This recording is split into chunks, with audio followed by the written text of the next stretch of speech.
और मेरे प्यारे साथियों, अस्सलामु अलैकुम। मेरी तकरीर का उन्वान है इस्लाम में औरतों का मुकाम। आज से 1400 साल पहले जब लड़कियों को जिंदा दफन करना फख्र की बात समझी जाती थी, जब लड़कियों को ऐश का एक सामान समझा जाता था, जब अरब का जाहिल माशरा औरतों को रंग महफिल समझता था, जब यूरोप में अभी इस बात पर तहकीक जारी थी कि औरत भी इंसान होती है या नहीं, जब अफलातून जैसा फलसफी ये कह रहा था कि हाँ, औरतों में भी जान होती है, जब बकरात जैसा दिमागी ये कह रहा था कि औरत एक फंदा है जो मर्दों को बताने के लिए बनाया गया है, गर्ज है कि दुनिया की ऐसी कोई शाम न थी जो औरतों की तस्वीर पर खत्म न होती, और कोई ऐसी सुबह न थी जो औरतों के लिए गम का पैगाम न लाता हो। ऐसे खौफनाक माहौल में एक नबी आते हैं, इस्लाम का पैगाम लाते हैं। वो रहमत ही रहमत थे, शफकत ही शफकत थे। वो इस जालिम माशरे के खिलाफ यकसाना खड़े होकर पूरी ताकत के साथ ऐलान करते हैं, लोगों, औरतों पर जुल्म सितम बंद करो, वो भी तुम्हारी तरह एक इंसान है। लोगों, औरतों के साथ भलाई का मामला करो, मर्दों की तरह इन औरतों के भी कुछ हुकूक है।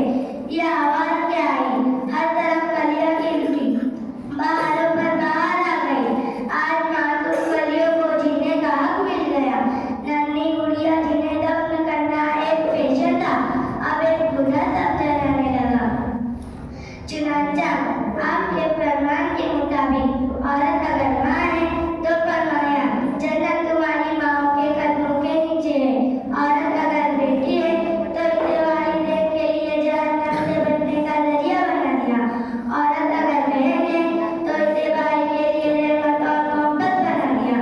औरत अगर दूसरी तरफ फरमाया तुम में से वो बेहतर है जो अपनी बीवी के साथ खट्टा हो।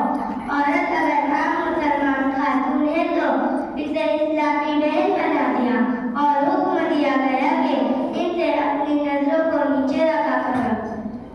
गर्ज है कि इस्लाम ने औरतों को जो मुकाम और मर्तबा दिया है, किसी भी मजहब में नहीं, किसी धर्म में नहीं है, जिसका तकाजा था कि हमारी औरतें इस्लाम के कदमों पर निसार हो जाती, इस्लाम के दिए गए रफ़ाअत और इज्जत पर कुर्बान हो जाती। मगर अफसोस कि आज हमारी माएँ बहनें इस्लाम के अजीज एहसानात का शुक्रिया अदा करने की बजाय इस्लाम के मुखालिफ काम कर रही है। इस्लाम के मुकाबले मगरिब की उल्टी तहजीब और गंदे कल्चर को ज्यादा अहमियत दे रही है।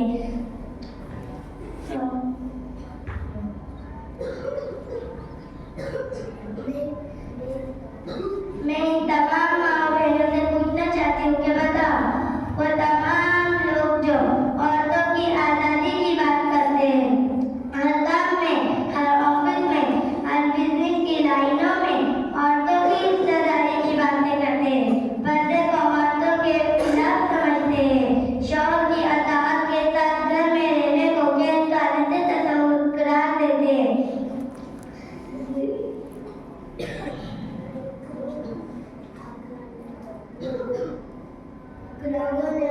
लोगों ने औरतों के हुकूक के लिए क्या काम किया। आज जहल